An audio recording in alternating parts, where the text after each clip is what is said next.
Selamat siang semuanya, perkenalkan nama saya Melisa dengan NIM 20104172553, kelas A1 Manajemen semester 5 dengan mata kuliah Metode Penelitian Bisnis dan dosen pengampu Bapak Ade Mursalin. Baik, pada kesempatan kali ini saya akan mempresentasikan hasil penelitian saya yaitu di mana dengan judul Pengaruh Sumber Daya Manusia terhadap Peningkatan Kinerja Karyawan PT Ani Barekop di Kabupaten Landak. Bab 1 Pendahuluan. Di sini ada latar belakang di mana perkembangan organisasi di era globalisasi yang semakin pesat membuat persaingan dalam suatu organisasi pun semakin ketat. Untuk bisa bertahan, suatu organisasi harus memiliki kemampuan dan keunggulan agar memiliki daya saing yang tinggi.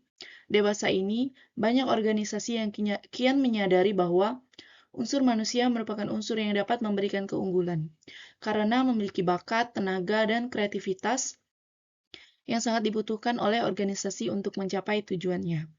Oleh karena itu, organisasi perlu menghargai segala aspek dalam diri karyawan agar tercipta sumber daya manusia yang berkualitas dan berkinerja yang unggul, menurut Brands pada 2016.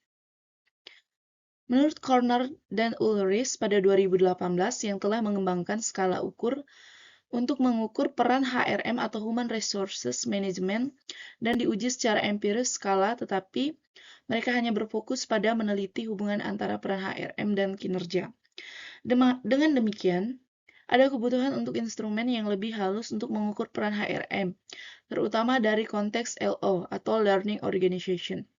Oleh karena itu, penelitian ini akan berusaha untuk mengatasi kesenjangan ini dengan mengembangkan skala peran HRM lebih halus yang dimodifikasi agar sesuai dengan dimensi LO dan menganalisis pengaruh moderasi peran penjelasan di atas. Maka, motivasi penulis melakukan penelitian ini adalah ingin meneliti dan membantu apakah field perform dapat ditingkatkan dengan Human Resources Management dan Learning Organization.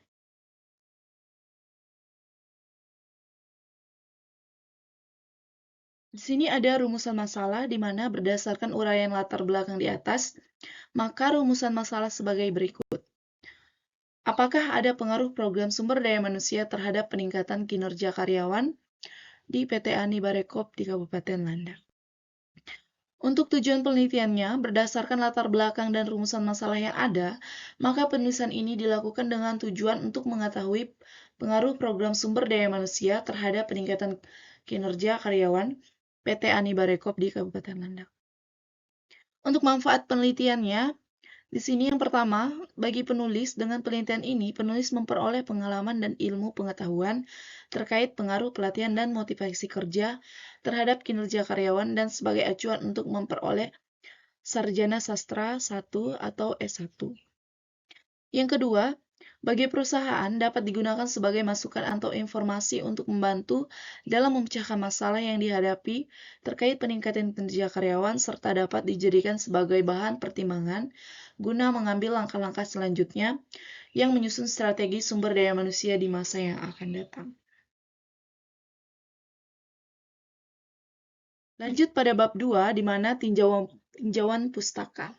Di sini ada tinjauan teori. Untuk yang pertama, pengertian manajemen sumber daya manusia. Di sini, sumber daya manusia atau manajemen sumber daya manusia merupakan suatu kebijakan perusahaan dan cara-cara dipraktekkan dan berhubungan dengan pemberdayaan manusia atau aspek-aspek dari manajemen sumber daya manusia dari posisi manajemen termasuk adanya kebijakan perekrutan karyawan. Seleksi dalam melakukan rekrut karyawan, mengadakan pelatihan agar lebih memahami lebih dalam mengenai tugas dan tanggung jawab atas posisi yang dibebankan. Penghargaan atas pencapaian yang telah dicapai, serta melakukan penilaian kinerja karyawan di suatu perusahaan. Di sini ada fungsi-fungsi manajemen sumber daya manusia, di mana untuk yang pertama yaitu perencanaan untuk kebutuhan sumber daya manusia, yang kedua staffing sesuai dengan kebutuhan organisasi, yang ketiga penilaian kerja, dan yang keempat perbaikan kualitas pekerja dan lingkungan. Ada tujuan sumber daya manusia di sini. Yang pertama yaitu tujuan sosial, yang kedua tujuan organisasional, yang ketiga tujuan fungsional, dan yang keempat tujuan individual. Untuk yang keempat, kinerja karyawan, di mana kinerja merupakan proses dan hasil kerja yang dapat dicapai oleh seseorang atau kelompok dalam organisasi sesuai dengan tanggung jawab dan wewenang dengan didasari moral dan etis untuk mencapai tujuan.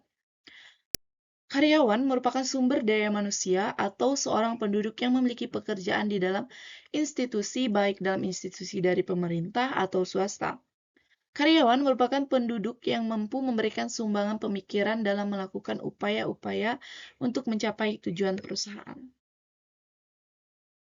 Di sini ada yang kelima, faktor-faktor yang mempengaruhi kinerja karyawan, yaitu ada faktor individual, di mana faktor ini terdiri dari kemampuan dan keahlian latar belakang dan demografi. Yang kedua, faktor psikologi, di mana faktor ini terdiri dari persepsi, attitude, personality, dan pembelajaran. Dan yang ketiga yaitu faktor organisasi, di mana faktor ini terdiri dari sumber daya, kompensasi, penghargaan, selling job design. Yang keenam, indikator kinerja karyawan, di mana di situ ada yang pertama jumlah pekerjaan. Di sini jumlah pekerjaan yang dihasilkan individu atau kelompok. Yang kedua, kualitas pekerjaan, di mana setiap karyawan dalam perusahaan harus memenuhi persyaratan tertentu.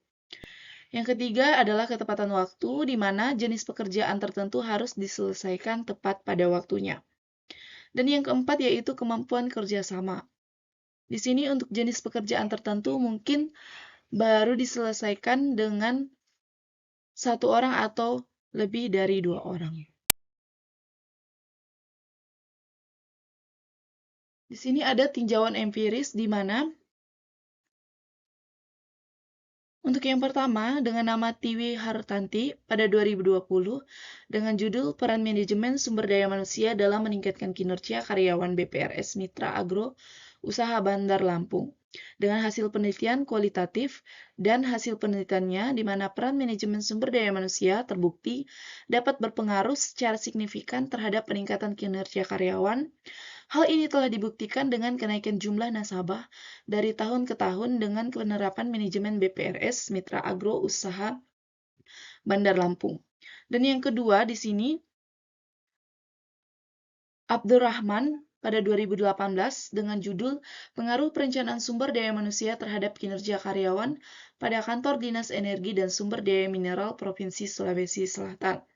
Dengan hasil penelitian yaitu kuantitatif, dengan hasil penelitiannya perencanaan sumber daya manusia berpengaruh sangat signifikan terhadap kinerja karyawan pada Dinas Energi dan Sumber Daya Manusia Provinsi Sulawesi Selatan.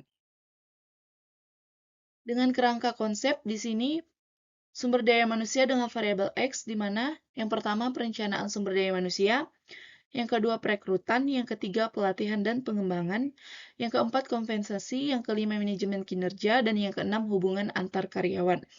Menurut Melayu SP Hasibuan pada 2015. Dengan kinerja karyawan dengan variabel Y, di mana kualitas, yang kedua kuantitas, yang ketiga ketetapan waktu, yang keempat kemandirian, dan yang kelima efektivitas, yang keenam komitmen kerja. Menurut Robbins pada 2014. Untuk hipotesis penelitiannya, di mana hipotesis yang akan diajukan dalam penelitian ini berdasarkan rumusan masalah dan uraian di atas, yaitu diduga sumber daya manusia berpengaruh positif dan signifikan terhadap peningkatan kinerja karyawan pada PT Ani Barekop di Kabupaten Landak. Bab 3, metode penelitian.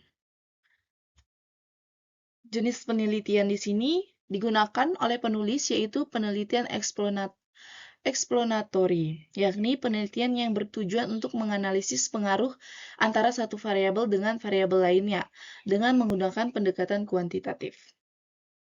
Lokasi dan waktunya di sini yaitu penelitian ini dilaksanakan di kantor PT Ani Barekop dengan waktu penelitian yaitu bulan Oktober sampai November 2020. Definisi operasional variabel dan pengukurannya.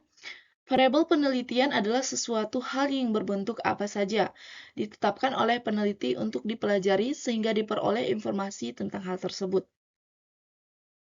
Kemudian ditarik kesimpulan menurut Sugiono 2004, variabel penelitian ini terdiri dari dua macam variabel, yaitu variabel independen dan variabel dependent, atau yang tergantung pada variabel lainnya, serta variabel dependent atau independent variable adalah variabel yang tidak tergantung pada variabel yang lainnya. Lanjut pada populasi dan sampelnya di sini. Untuk populasi penelitian, yaitu adalah seluruh individu yang akan dikenai sasaran generalisasi dari sampel yang diambil dalam suatu penelitian populasi. Dalam penelitian ini adalah karyawan pada kantor PT Anibarikop di Kabupaten Landak. Populasi dalam penelitian ini sebanyak 120 orang. Untuk sampel, menurut Ari Kunto pada 2018, jika jumlah populasi kurang dari 100 orang, maka jumlah sampelnya diambil secara keseluruhan. Tetapi, jika populasinya lebih besar dari 100, maka diambil 20-25% dari jumlah populasinya. Dengan sumber data di sini, yaitu data primer, yaitu data yang diperoleh secara langsung dari responden di lapangan. Yang kedua, data sekunder, yaitu data pendukung bagi data primer yang diperoleh dari bahan-bahan literatur seperti dokumen-dokumen serta laporan-laporan yang berhubungan dengan pembahasan penelitian ini. Lanjut ke teknik pengambilan data, di mana untuk memperoleh data yang serta keterangan yang diperlukan, maka teknik pengumpulan data digunakan dalam penelitian ini adalah yang pertama, observasi, di mana observasi yaitu teknik pengumpulan data di mana peneliti terlibat langsung untuk mengamati pengaruh hubungan kerja pada kantor PT Anibarikop di Kabupaten Landak. Untuk kuesionernya, yaitu kuesioner merupakan teknik pengumpulan data yang dilakukan melalui penyebaran kuesioner kepada responden yang dijadikan sampel pada penelitian ini. Yang ketiga yaitu dokumentasi, di mana dokumentasi merupakan pengumpulan data dengan mempelajari laporan dan dokumentasi penyangkutan kegiatan pengaruh hubungan kerja pada kantor PT Anibarikop di Kabupaten Landak. Lanjut pada teknik analisis data, di mana yang pertama uji validitas, di mana uji validitas ini digunakan untuk mengetahui tingkat keabsahan atau validitas pernyataan dalam kuesioner. Yang kedua uji reliabilitas, di mana uji reliabilitas digunakan untuk mengetahui tingkat kehandalan kuesioner atau sejauh mana hasil pengukuran tetap konsisten. Yang ketiga, analisis regresi linear sederhana, di mana digunakan untuk mengetahui seberapa besar perubahan variabel X akan berpengaruh terhadap variabel Y. Yang keempat, uji parsial atau uji T, di mana dalam penelitian ini akan dilakukan uji hipotesis, yaitu menentukan ada tidaknya dampak program linear sumber daya manusia atau variabel X sebagai variabel bebas terhadap kinerja karyawan dengan variabel Y sebagai variabel tidak bebas atau variabel terikat.